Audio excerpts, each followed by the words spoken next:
Good morning students. मैं government polytechnic college Ajmer से कविता Agarwal physics 102 code का चैप्टर 11 हम पढ़ रहे थे। चैप्टर 11 में ये मेरा 8वां वीडियो है।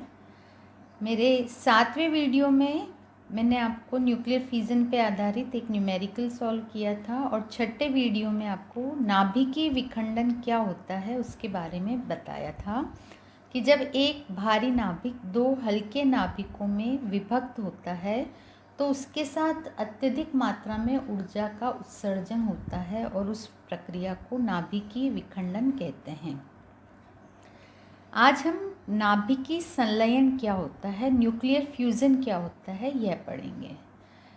नाभिकीय संलयन क्या है? वह क्रिया जिसमें दो हल्के नाभिक परस्पर संयोग करके एक भारी नाभिक बनाते हैं। इस क्रिया में भी अपार ऊर्जा मुक्त होती है। ऐसी क्रिया को नाभिकीय संलयन कहते हैं।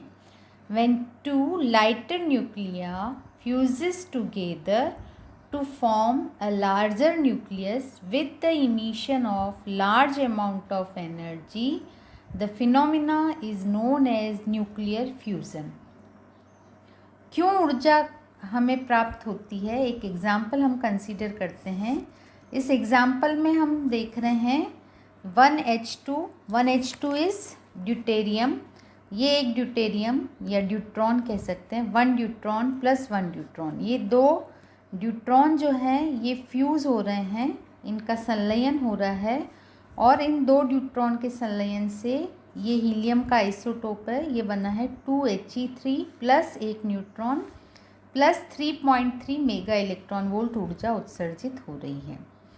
अब ये जो हीलियम का आइसोटोप है ये फिर फ्यूज़ होता है किसके साथ? इसका संलयन होता है एक और ड्यूट्रॉन के साथ। तो ये 2He3 plus 1H2 it gives 2He4 helium nucleus plus 1H1 hydrogen atom plus 18.3 mega electron volt ऊर्जा। इन दोनों को कंबाइन करें तो हम देख रहे हैं कि रिएक्टेंट में ये तो कट गया, ये इससे कट गया, ठीक है। तो रिएक्टेंट्स क्या क्या रहे? एक ड्यूट्रॉन, दूसरा ड्यूट्रॉन और ये तीसरा ड्यूट्रॉन। 3 ड्यूट्रॉन ने मिलकर क्या बनाया? एक हीलियम नाभिक, ये 2He4 प्लस ये 1 हाइड्रोजन एटम प्लस यहाँ से ये एक न्यूट्रॉन और इन दोनों ऊर्जा को जोड़ा तो आ गया 21.6 मेगा इलेक्ट्रॉन वोल्ट एनर्जी। अब ये ऊर्जा का उत्सर्जन होता है 3 जब ड्यूट्रॉन एटमों का नाभिकीय संलयन होता है। 3 ड्यूट्रॉन न्यूक्लियस जो हैं जब इनका संलयन होता है तो इनके संलयन से कितनी ऊर्जा प्राप्त होती है? 21.6 एनर्जी प्राप्त होती है। हम इसकी कैलकुलेशन करके देखते हैं कि ये 21.6 एनर्जी कैसे आई। तो यहाँ पे मैंने जैसा बताया कारण क्या होता है, एनर्जी क्यों उत्सर्जित हो रही है। आइंस्टीन के मास एनर्जी रिलेशन से हम जानते हैं कि मास can be converted into energy और मान लीजिए डेल्टा एम मास कन्वर्ट होता है एनर्जी में तो कितनी ऊर्जा उत्सर्जित होगी? E बराबर delta M into C square. This is Einstein mass energy relation. तो यहाँ रिएक्टेंट का मास निकालेंगे, ठीक है, और इधर इन तीनों का मास निकालेंगे। फिर देखते हैं कि मास का जो अंतर होगा वह मास किस में कन्वर्ट हो जाता है? इस ऊर्जा में। यहाँ देखिए ये प्रोटॉन का मास है 1.00728 AMU, mass of neutron is 1.00898 AMU, mass of deuteron is 2.01444 AMU, mass of helium is 4.00387 AMU। तो रिएक्टेंट में क्या है? ये 3 ड्यूट्रॉन है। तो 3 ड्यूट्रॉन, एक ड्यूट्रॉन का द्रव्यमान कितना है? 2.01444। तो 3 इंटू 2.0144 AMU हो गया रिएक्टेंट का द्रव्यमान। अब प्रोडक्ट के द्रव्यमान में किस किस का मास जोड़ेंगे? हीलियम का मास 4.00387, ये लिख दिया हमने 4.00387। फिर हाइड्रोजन एटम का मास, हाइड्रोजन एटम मतलब इसके नाभिक में एक प्रोटॉन है, न्यूट्रॉन होता ही नहीं है इसके नाभिक में, तो एक प्रोटॉन का द्रव्यमान है 1.00728, वो यहाँ लिख दिया हमने।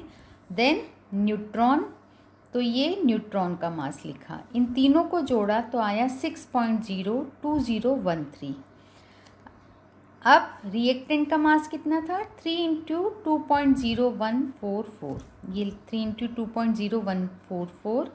प्रोडक्ट का मास ये है, इसको गुणा करके इसको घटाया तो हमारे पास आता है 0.02319 AMU। ये द्रव्यमान जो है किस में कन्वर्ट हो जाता है, ऊर्जा में। तो कितनी ऊर्जा उत्सर्जित होगी, E बराबर delta M into C²। Delta M की जगह हमने लिख दिया 0.02319, ठीक है। और इसका जब AMU को ऊर्जा में कन्वर्ट करते हैं तो 1 AMU ये निकाला हुआ है, E = mc² से निकाल सकते हैं। पिछली बार मैंने आपको बताया था AMU और क्या होता है, तो एक बार मैं लिख लेती हूँ। 1 AMU is 931 mega electron volt. 1 AMU किसके बराबर होता है, 931 मेगा इलेक्ट्रॉन वोल्ट के। तो 0.02319 AMU will be equal to 21.6 mega electron volt energy. मतलब ये जब 3 न्यूट्रॉन के फ्यूज़न से ये रिएक्शन होगी और कितनी ऊर्जा प्राप्त होगी, 21.6 मेगा इलेक्ट्रॉन वोल्ट ऊर्जा प्राप्त होगी। अब प्रश्न ये उपस्थित होता है कि नाभिकीय विखंडन से ऊर्जा ज़्यादा प्राप्त होती है या नाभिकीय संलयन से ऊर्जा ज़्यादा प्राप्त होती है। नाभिकीय विखंडन और नाभिकीय संलयन में अगर हम सिंपल केवल एक रिएक्शन देखते हैं तो इस रिएक्शन में तो हमें लग रहा है कि इस पे केवल 21.6 मेगा इलेक्ट्रॉन वोल्ट ऊर्जा प्राप्त हो रही है, जबकि विखंडन में हमने जो इक्वेशन देखी थी, यूरेनियम नाभिक के विखंडन से, एक नाभिक के विखंडन से हमें ऊर्जा 200 मेगा इलेक्ट्रॉन वोल्ट ऊर्जा प्राप्त हो रही थी, तो वो काफ़ी ज़्यादा है इसकी तुलना में। परंतु अगर हम देखें कि हम एक तरफ विखंडन कराएं 1 ग्राम यूरेनियम का और फ्यूज़न किसका करें 1 ग्राम ड्यूट्रॉन का, ठीक है। 1 ग्राम यूरेनियम लेंगे और 1 ग्राम ड्यूट्रॉन लेंगे, फिर देखते हैं कि किससे कितनी ऊर्जा मिलती है। तो अगर वो कैलकुलेशन की जाए तो हमने ये पाया कि 1 ग्राम यूरेनियम के विखंडन से जो ऊर्जा प्राप्त होती है वो ऊर्जा 1/4.5 टाइम्स कम होती है किसकी तुलना में, 1 ग्राम ड्यूट्रॉन के फ्यूज़न से जो ऊर्जा मिलती है। या ये कह सकते हैं 1 ग्राम ड्यूट्रॉन के संलयन से जो ऊर्जा प्राप्त होती है वो 1 ग्राम यूरेनियम नाभिक के विखंडन से प्राप्त ऊर्जा की कितने गुना ज़्यादा होती है, 4.5 गुना ज़्यादा ऊर्जा प्राप्त होती है। इसका मतलब नाभिकीय संलयन, nuclear fusion is the far better source of energy. Fusion से बहुत ज़्यादा मात्रा में ऊर्जा प्राप्त होती है किसकी तुलना में, नाभिकीय विखंडन की तुलना में। परंतु नाभिकीय संलयन के लिए, फ्यूज़न के लिए बहुत ज़्यादा हाई टेम्परेचर की आवश्यकता होती है। 10⁷ केल्विन टेम्परेचर होगा तभी ये ड्यूट्रॉन्स का फ्यूज़न हो पाएगा। अदरवाइज़ इन नाभिकों में एक दूसरे को ये प्रतिकर्षित करते हैं और प्रतिकर्षण बल के कारण ये पास में आ ही नहीं पाएंगे।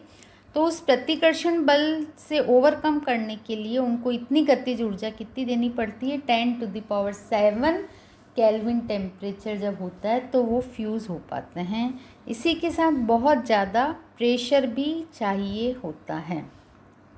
इसका न्यूक्लियर फ्यूज़न का एग्जाम्पल है हाइड्रोजन बम। और जो हम सूर्य से जो ऊर्जा प्राप्त करते हैं उसमें भी नाभिकीय संलयन विधि के द्वारा ही ऊर्जा उत्सर्जित होती है। तो ये नाभिकीय, आपको जस्ट इंट्रोडक्शन था नाभिकीय विखंडन एवं नाभिकीय संलयन के बारे में। तो इस लेक्चर में मैंने आपको नाभिकीय संलयन के बारे में बताया कि जब 2 हल्के नाभिक परस्पर संयोग करके एक भारी नाभिक बनाते हैं तो इस क्रिया में अपार मात्रा में ऊर्जा उत्सर्जित होती है, मुक्त होती है, और इस प्रक्रिया को नाभिकीय संलयन कहते हैं। तो थैंक यू सो मच।